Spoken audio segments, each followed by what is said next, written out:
안녕하세요. 새로운 한 주가 시작이 되었습니다. 이번 한 주간도 하나님의 말씀을 묵상함으로 또 힘차게 시작할 수 있는 귀한 한 주가 될 수 있길 바랍니다. 오늘 우리에게 주시는 하나님의 말씀은 사도행전 18장 6절에서 17절까지의 말씀인데요. 제가 읽도록 하겠습니다. 사도행전 18장 6절에서 17절.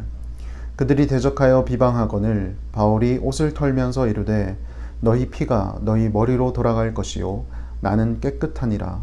이후에는 이방인에게로 가리라 하고 거기서 옮겨 하나님을 경외하는 디도 유스도라 하는 사람의 집에 들어가니 그 집은 회당 옆이라. 또 회당장 그리스보가 온 집안과 더불어 주를 믿으며 수많은 고린도 사람도 듣고 믿어 세례를 받더라. 밤에 주께서 환상 가운데 바울에게 말씀하시되 두려워하지 말며 침묵하지 말고 말하라. 내가 너와 함께 있음에 어떤 사람도 너를 대적하여 해롭게 할 자가 없을 것이니 이는 이 성 중에 내 백성이 많음이라 하시더라. 1년 6개월을 머물며 그들 가운데서 하나님의 말씀을 가르치니라. 갈리오가 아가야 총독되었을 때에 유대인이 일제히 일어나 바울을 대적하여 법정으로 데리고 가서 말하되 이 사람이 율법을 어기면서 하나님을 경외하라고 사람들을 권한다 하거늘 바울이 입을 열고자 할 때에 갈리오가 유대인들에게 이르되 너희 유대인들아 만일 이것이 무슨 부정한 일이나 불량한 행동이었으면 내가 너희 말을 들어주는 것이 옳거니와 만일 문제가 언어와 명칭과 너희 법에 관한 것이면 너희가 스스로 처리하라. 나는 이러한 일에 재판장 되기를 원하지 아니하노라 하고 그들을 법정에서 쫓아내니 모든 사람이 회당장 소스데네를 잡아 법정 앞에서 때리되 갈리오가 이 일을 상관하지 아니하니라. 아멘. 계속해서 사도 바울 일행이 2차 전도 여행을 떠난 이야기를 우리가 묵상하고 있습니다. 성령의 인도하심으로 사도 바울은 마게도냐로 오게 되고 4군데를 거쳐서 고린도까지 도착하게 됩니다. 처음에 빌립보를 거쳐 데살로니가로, 데살로니가에서 베레아로, 베레아에서 아덴으로, 그리고 아덴에서 고린도까지 오게 되는데요. 그 모든 여정을 자세히 들여다보면 그리 순탄한 여정만은 아니었습니다. 예수 그리스도의 복음을 믿은 사람도 있었지만 예수 그리스도의 복음을 비방하고 또 그 복음을 전하는 사도 바울 일행을 대적하는 사람들도 많았습니다. 빌립보에서는 감옥에까지 갇히게 되었죠. 그리고 감옥에서 나오자마자 사람들이 권유하여 그들은 데살로니가로 가게 됩니다. 데살로니가에 도착해서 3주 동안 열심히 복음을 전했지만 거기서 유대인들이 시기하여 바울 일행을 쫓아내죠. 그렇게 하여 베레아까지 갔습니다. 베레아에서는 유대인도 헬라인도 모두 다 예수 그리스도의 복음을 열심으로 받아들였지만 데살로니가에서 바울 일행을 핍박하던 사람들이 베레아까지 쫓아와서 바울 일행을 핍박하기 시작했습니다.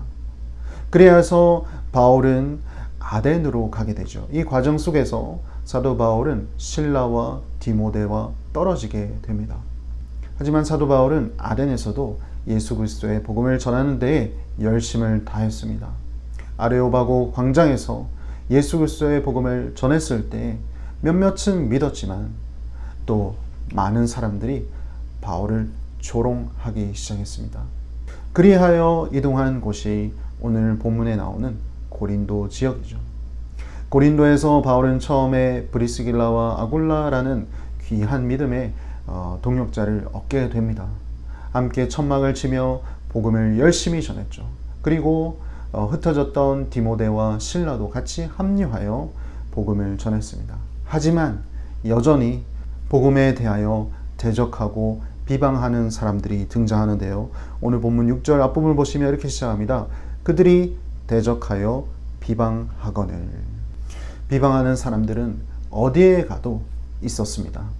하지만 사도 바울은 포기하지 않고 오히려 자신이 이방인들을 위해 부르심 받은 사도라는 것을 인지하며 이방인들에게 나아가 복음을 전하기 시작했습니다. 그래서 디도 유스도라 하는 사람의 집에 가서 복음을 전하기 시작했는데 그 사람의 집은 회당 옆이었습니다.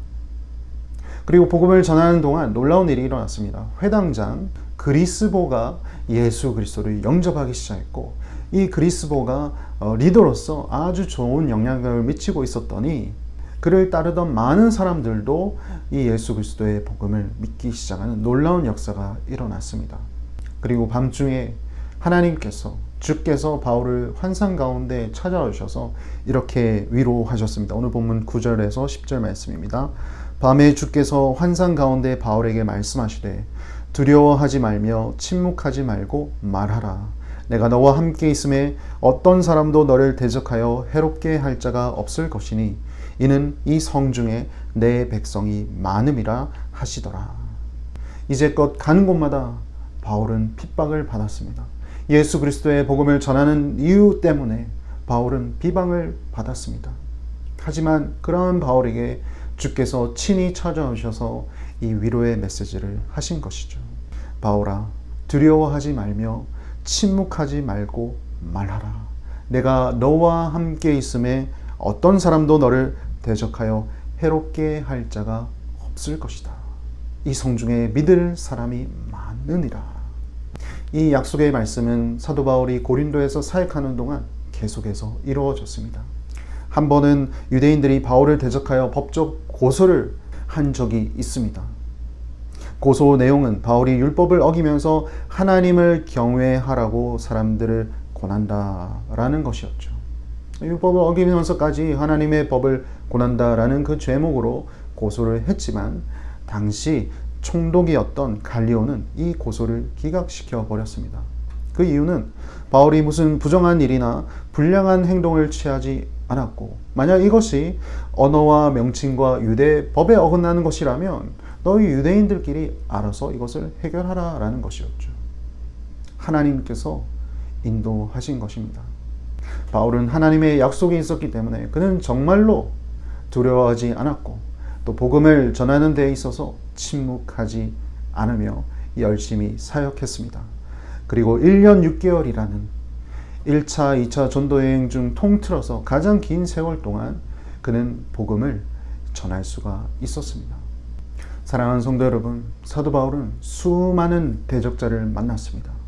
그리고 복음에 대해서 수많은 비방하는 소리를 들은 사람이었습니다. 그러한 가운데 그가 좌절하지 않고 포기하지 않을 수 있었던 이유는 그가 사람의 소리에 귀 기울이는 사람이 아니라 하나님의 음성에 귀 기울이며 반응하는 사람이었기 때문이었습니다.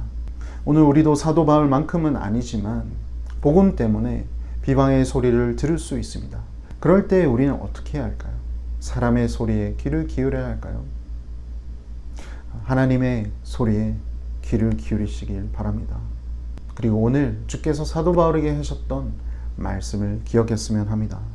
내가 너와 함께 있으며 어떤 사람도 너를 대적하여 해롭게 할 자가 없을 것이다. 주님이 우리와 함께 하심을 믿으며 오늘 하루도 주님의 음성에 귀 기울일 때 승리할 수 있는 저와 여러분 될 수 있길 바랍니다. 기도하겠습니다. 하나님 감사합니다. 오늘 말씀을 주셔서 감사합니다.